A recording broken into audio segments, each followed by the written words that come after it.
Film की शुरुआत Spain देश में एक विवाहित जोड़े साइमन और पाउला से होती है, जो रात के समय ड्राइव पर निकलते हैं। पुलिस द्वारा संयमित जांच से गुजरने के बाद वे एक मंद रोशनी वाली सड़क पर आगे बढ़ते हैं, जहां उनके सामने एक अप्रत्याशित घटना सामने आती है। उनकी नजर एक युवा लड़की पर पड़ती है जो सड़क के बीच में बिल्कुल अकेली खड़ी है।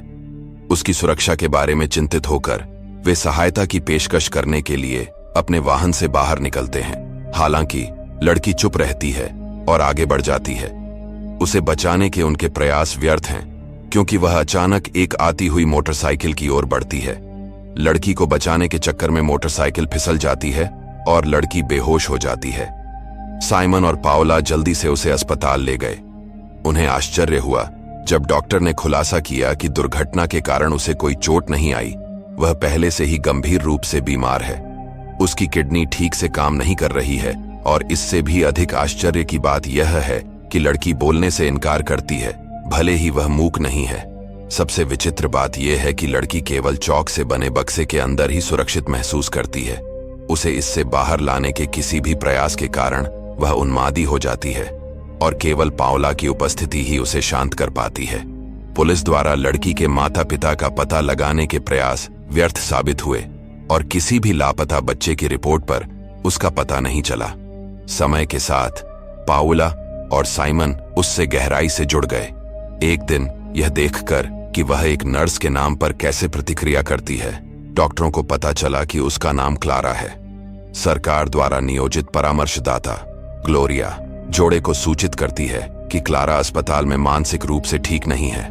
वह जोड़े से क्लारा को कुछ दिनों के लिए घर ले जाने का अनुरोध करती है, जब तक कि पुलिस उसके माता पिता को ढूंढ न ले। पाउला और साइमन ने स्वेच्छा से प्रस्ताव स्वीकार कर लिया। वे कई वर्षों से बच्चे पैदा करने की कोशिश कर रहे हैं और वे क्लारा की देखभाल करने को एक अवसर के रूप में देखते हैं। दरअसल पाउला अपना प्रजनन उपचार जारी रखे हुए है, लेकिन इसे अपने पति साइमन से छुपा रही है। दंपति ने अपने पड़ोसियों एडवार्डो और उसकी पत्नी मैरी के संदेह के बावजूद क्लारा के लिए अपना घर तैयार करना शुरू कर दिया। क्लारा को घर लाने के बाद दंपति लड़की को सुरक्षित और सहज महसूस कराने की पूरी कोशिश करते हैं, लेकिन वह अभी भी खुद को चाक से खींचे गए एक बक्से तक ही सीमित रखती है। क्लारा को एक पौधे को देखते हुए देखकर पाउला उसे चॉक बॉक्स के अंदर रख देती है और क्लारा उसकी प्रशंसा करने लगती है। इसीलिए पाउला यह देखने के लिए पौधे को बक्से से दूर खींचती है कि क्लारा क्या करती है। क्लारा सीमा से बाहर जाने में झिझकती है और अंत में पीछे हट जाती है। इसलिए पाउला ने कुछ आजमाने का फैसला किया। वह पौधे के चारों ओर क्लारा के बॉक्स के बगल में एक और बॉक्स बनाती है और फिर बक्सों के बीच की रेखा को मिटा देती है। ऐसा लगता है कि इससे क्लारा को उसके मानसिक अवरोध से निपटने में मदद मिलती है और वह पौधे की ओर आगे बढ़ती है, यह विश्वास करते हुए कि वह अभी भी चॉक बॉक्स के अंदर है। दंपति इसे एक उत्साहजनक संकेत के रूप में देखते हैं और चाक लाइनों को और अधिक चौड़ा करने के लिए अपने घर के फर्नीचर को हटा देते हैं, जिससे क्लारा को एक ही समय में सुरक्षित महसूस करते हुए घर के चारों ओर घूमने की आजादी मिलती है। एक दिन ग्लोरिया आती है और बॉक्स को पूरी तरह से पहुंचने की कोशिश करती है। क्लारा तीव्र भय के साथ प्रतिक्रिया करती है और अपना पहला शब्द कहती है, बूमा। पाउला जल्दी से एक चौकोर बॉक्स निकालती है और क्लारा उसमें वापस दौड़ती हुई आती है। बाद में ग्लोरिया क्लारा को और अधिक बात करने के लिए प्रेरित करने की कोशिश करती है और उसकी आवाज रिकॉर्ड करती है। पाउला और क्लारा जल्द ही बंधन में बंधने लगते हैं और एक दिन क्लारा उसे एक ओरिगेमी उपहार देती है जो उसने बनाया था। अब वह पाउला को अपनी मां के रूप में स्वीकार करती है। एक दिन दंपति ने रात के खाने पर अपने पड़ोसियों के साथ क्लारा की कहानी साझा की। वास्तविक सद्भावना के संकेत में क्लाउडिया अपनी बेटी के साथ क्लारा से मिलने का फैसला करती है, जो क्लारा की उम्र के आसपास की है। जैसे ही दोनों महिलाएं ब्रेड और जैम का स्वाद ले रही थीं, क्लाउडिया के मुंह से अचानक खून बहने लगा। तभी उसे पता चला कि उसके मुंह में कांच का एक तेज टुकड़ा घुसा हुआ है। साइमन इस खबर को सुनकर तुरंत घर पहुंचता है और जैम की बोतलें खाली करता है और उनमें कांच के टुकड़े खोजता है। यह देखते हुए कि चौक की लाइनें फ्रिज के कितने करीब हैं, उसका मानना है कि क्लारा ने जैम में कांच के टुकड़े रखे थे। हालांकि पाउला ने इस विचार को खारिज कर दिया कि क्लारा ऐसे खतरनाक कृत्य के लिए जिम्मेदार हो सकती है। बाद में ग्लोरिया ने खुलासा किया कि क्लारा जर्मन शब्द बोल रही थी। वे इनमें से कुछ शब्दों का अनुवाद करने में सफल होते हैं और सज्जा और डर जैसे अस्थिर अर्थों को उजागर करते हैं। हालांकि एक शब्द बूमा एक रहस्यमय पहेली बना हुआ है। एक छोटी जर्मन लड़की स्पेन में क्या कर रही है? ग्लोरिया जर्मनी में लड़कियों के लापता होने की संभावना के बारे में पुलिस को सूचित करने के लिए तुरंत रवाना हो जाती है।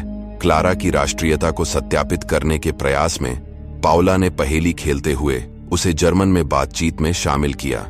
क्लारा भाषा की समझ प्रदर्शित करती है, लेकिन अपने माता पिता की राष्ट्रीयता की पुष्टि करने से इनकार करती है।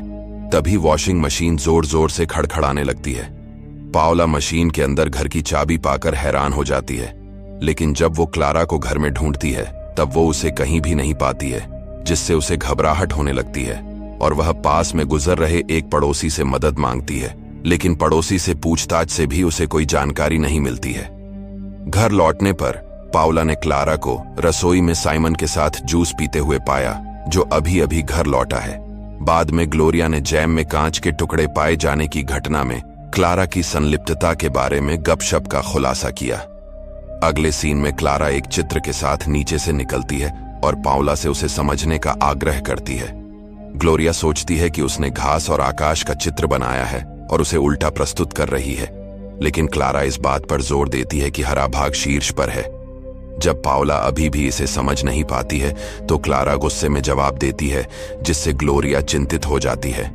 उसके व्यवहार को देखकर ग्लोरिया ने निष्कर्ष निकाला कि क्लारा दंपति की देखरेख में कोई प्रगति नहीं कर रही है और उन्हें बताती है कि अधिकारी हस्तक्षेप करने का निर्णय ले सकते हैं। पाउला निराश महसूस करती है, लेकिन अनिच्छा से गंभीर संभावना को स्वीकार करती है। वह क्लारा के बोले गए शब्द बूमा को समझने की कोशिश में इंटरनेट का सहारा लेती है। अंततः उसे पता चलता है कि इसका अर्थ बूगीमैन है।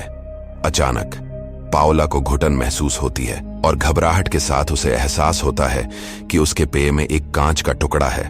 उसे खून की खांसी होने लगती है, जबकि क्लारा घबराकर उसे चाक लाइन पार करने से मना कर देती है। वह जल्दी से चॉक बॉक्स बंद कर देती है और बाथरूम की ओर भागती है। चिमटी का उपयोग करके अपने गले से कांच का टुकड़ा निकालती है।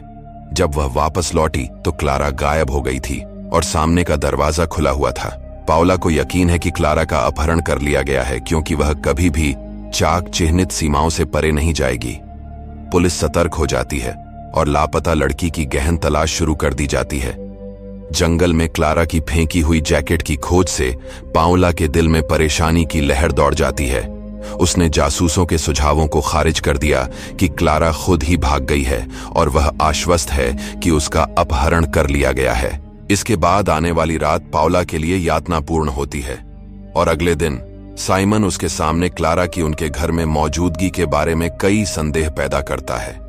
इसी दौरान साइमन को पाउला का गुप्त प्रजनन इंजेक्शन मिल जाता है, जिससे वह काफी दुखी हो जाता है। वे वर्षों की हृदय विदारक असफलताओं के बाद एक बच्चे को गर्भ धारण करने के अपने प्रयासों को छोड़ने के लिए पारस्परिक रूप से सहमत हुए थे। साइमन को संदेह है कि मातृत्व के लिए पाउला की हताशा ने उसे क्लारा के आगमन के बाद हुई परेशान करने वाली और दुर्भाग्यपूर्ण घटनाओं की श्रृंखला से इनकार करने के लिए प्रेरित किया है। हालांकि तमाम चुनौतियों के बावजूद पाउला की लड़की के प्रति गहरी चिंता अटूट बनी हुई है। उस दिन बाद में उसकी लैंडलाइन की घंटी बजती है और क्लारा की आवाज दूसरे छोर से गूंजती है, जो उसे बार बार मां कहती है और फिर अचानक फोन काट देती है। पाउला ने तुरंत इस परेशान करने वाली कॉल की सूचना पुलिस को दी। घटनाओं के एक अप्रत्याशित मोड़ में अधिकारियों ने पता लगाया कि वो कॉल खुद पाउला के मोबाइल फोन से ही आया था। पाउला पूरी तरह से हतप्रभ रह गई। उसने जोर शोर से इसका खंडन किया, लेकिन अधिकारियों को संदेह बना हुआ है। नतीजतन उसे मनोवैज्ञानिक मूल्यांकन से गुजरना पड़ता है और उसका फोन जब्त कर लिया जाता है। इस महत्वपूर्ण क्षण में पाउला ने मामले को अपने हाथों में लेने का संकल्प लिया। गुप्त रूप से पूरे यूरोप से केस फाइलों का एक संग्रह प्राप्त किया, जिसकी पुलिस क्लारा के लापता होने के संबंध में सक्रिय रूप से जांच कर रही है। इन फाइलों में 2 श्रेणियां शामिल हैं, एक जर्मनी में लापता लड़कियों से संबंधित और दूसरी स्पेन में लड़कियों के खिलाफ अपराधों का दस्तावेजीकरण।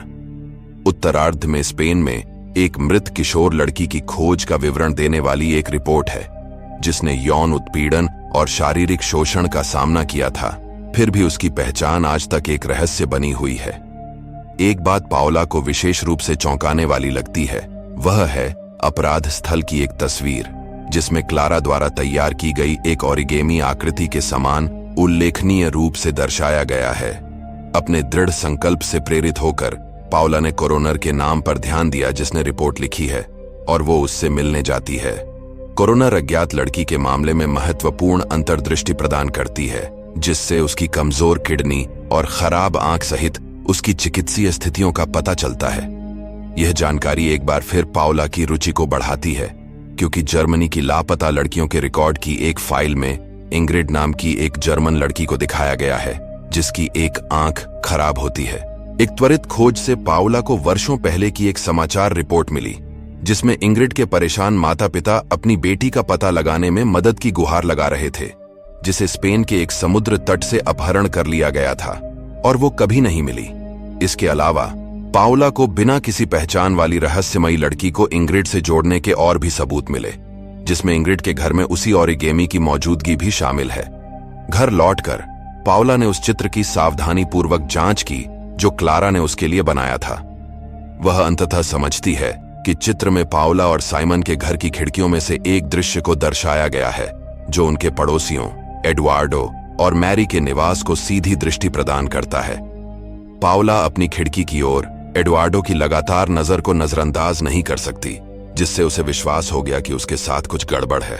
वह तुरंत पुलिस को एडुआर्डो के आवास की जांच करने के लिए सचेत करती है और उन्हें इंग्रिड के साथ उसकी संलिप्तता के बारे में आश्वस्त करती है।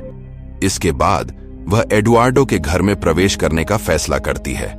फिर कहानी हमें उस समय में वापस ले जाती है जब पाउला और साइमन ने क्लारा की खोज की थी। यहां हमें पता चलता है कि एडुआर्डो ने ही क्लारा को सड़क के बीच में बिठाया था और उसे आश्वासन दिया था कि उसके स्वास्थ्य में सुधार होने पर वह वापस आ जाएगा। एडुआर्डो ने ही उसे बचपन से चाक लाइन के बॉक्स में रहने की ट्रेनिंग दी थी ताकि वो उसके वहां से भाग ना सके।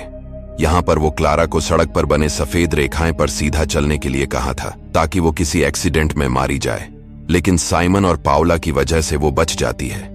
पाउला और साइमन के घर में उनके एक रात्रिभोज के दौरान एडुआर्डो रसोई में घुस गया था और संभवतः क्लारा को मारने के लिए उसने जैम और दूध में चोरी छिपे कांच के टुकड़े डाल दिए थे।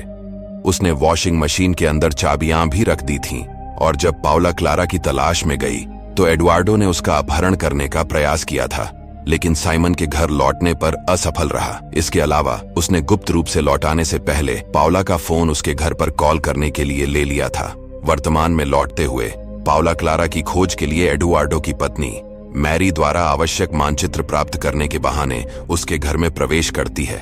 जब एडुआर्डो मानचित्र खोज रहा होता है तब पाउला वहां पर क्लारा को ढूंढने लगती है। हालांकि उसका भागना तब विफल हो जाता है जब दरवाजा बंद हो जाता है और एडुआर्डो अचानक प्रकट होता है, हथौड़े के तेज सिरे से उस पर हमला करता है और उसे बंधक बना लेता है।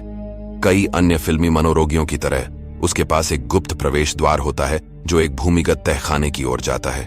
जैसे ही पाउला को तहखाने में ले जाया गया, उसने अंततः क्लारा को देखा जो चाक की रेखाओं से घिरी हुई थी। हालांकि बच्चा केवल डर के मारे देख सकता है क्योंकि पाउला को दूसरे कमरे में खींच लिया जाता है।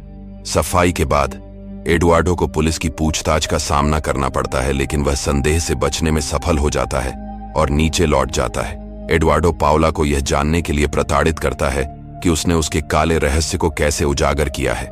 एकत्रित साक्ष्यों के आधार पर यह पता चला है कि एडुआर्डो ने इंग्रिड नाम की एक जर्मन लड़की का अपहरण कर लिया था और उसे कई वर्षों तक बंदी बनाकर रखा था। जब इंग्रिड गर्भवती हो गई तो उसने उसे बच्चे को रखने की अनुमति दी जो क्लारा है। इंग्रिड ने क्लारा को कैद में पाला और बच्चे को जर्मन भाषा की समझ समझाई। एडुआर्डो ने अंततः इंग्रिड की हत्या करने और उसके शरीर को ठिकाने लगाने का फैसला किया। वहीं क्लारा के बिगड़ते स्वास्थ्य, विशेषकर उसकी कमजोर किडनी के कारण, अंततः उसने क्लारा को भी घर से बाहर मरने के लिए छोड़ दिया था। इस बीच पाउला ने इंग्रिड की केस फाइलों का अध्ययन करने और बिंदुओं को जोड़ने की बात कबूल की। एडुआर्डो उसकी कार की चाबियां जब्त कर लेता है और केस की फाइलें वापस लेने के लिए निकल जाता है। उसकी अनुपस्थिति के दौरान पाउला दरवाजे तक पहुंचने के लिए संघर्ष करती है और अंततः उसे खोलने में सफल हो जाती है। फिर वह चाक फेंकना शुरू कर देती है जिसे उसने क्लारा तक पहुंचने के लिए अपनी जेब में रखा था। एक बार जब क्लारा ने चाक पकड़ लिया तो पाउला ने उसे समझाया कि वह अब और न डरे और अपने नियम खुद बनाना शुरू कर दे।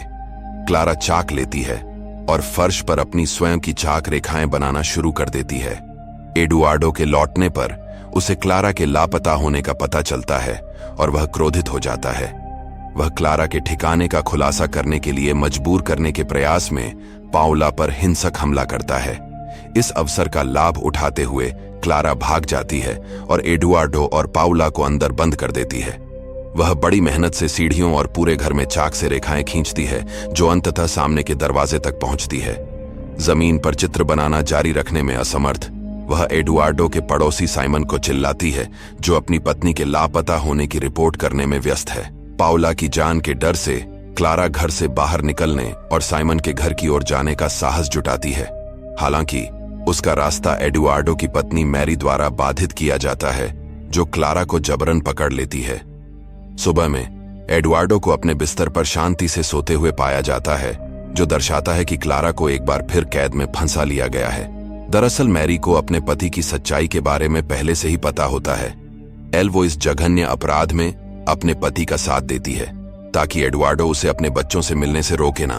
अब यहाँ पर मैरी कुछ ताजी हवा लेने के लिए जैसे ही सामने का दरवाजा खोलती है, अचानक से विशेष बल अंदर आ जाते हैं और दरवाजे पर क्लारा के चॉकलेटी हाथ के निशान देखकर दोनों पति पत्नी को पकड़ लेते हैं। पुलिस को तहखाने में क्लारा और पाउला का पता चलता है और एडुआर्डो और मैरी दोनों को हथकड़ी में हिरासत में ले लिया जाता है। फिल्म टाइम जंप के साथ समाप्त होती है, जिसमें पाउला और क्लारा खुशी खुशी एक दूसरे को वीडियो कॉल करते हुए दिखाई देते हैं। क्लारा अब जर्मनी में इंग्रिड के माता पिता, जो उसके दादा दादी भी हैं, के पास है। क्लारा अब दुर्व्यवहार और आघात से मुक्त होकर सामान्य जीवन जी रही है। इसके साथ ही पाउला गर्भवती है, जो उन दोनों के लिए एक आशाजनक और एक नई शुरुआत का प्रतीक है। तो दोस्तों, इसी के साथ ये वीडियो यहीं पर ही समाप्त होती है। अगर आपको ये वीडियो अच्छी लगी हो तो प्लीज अपने इस चैनल को सब्सक्राइब करें, ताकि हम आपको इसी तरह की और भी अच्छी वीडियोस दिखा सकें। धन्यवाद।